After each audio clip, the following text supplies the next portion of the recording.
apa ini ya? Terkejut aja aku buat. Dari mana?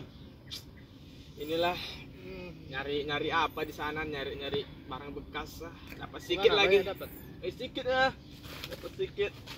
Aduh, aku dari sana tadi nggak ada dapat. Gimana nih ya hidupnya?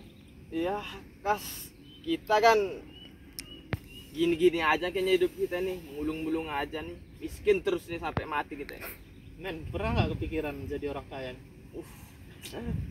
Perasaannya enak kali lah jadi orang kaya. Iya juga enak sih.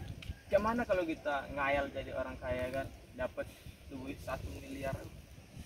Enak juga tuh.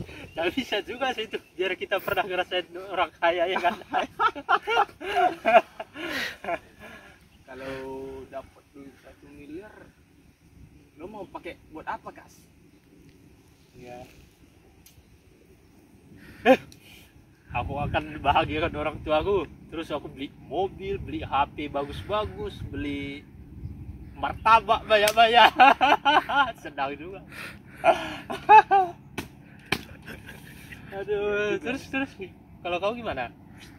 Kalau aku apa sih, kalau dapat duit ya kan, jadi orang kaya punya duit 1 miliar 500 juta, gue kasih ke Indonesia.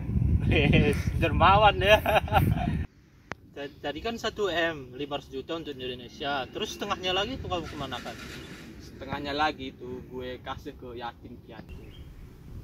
Kasih ke yatim piatu loh. Jadi kau gimana nikmatinnya? Emang kamu nggak mau nikmatin gimana senang-senang punya banyak duit apa gitu? Kau dikasih semua. Kan kalau pengen apa lagi kan, dapat duit 1 miliar kan tinggal ngayal lagi kan. Iya.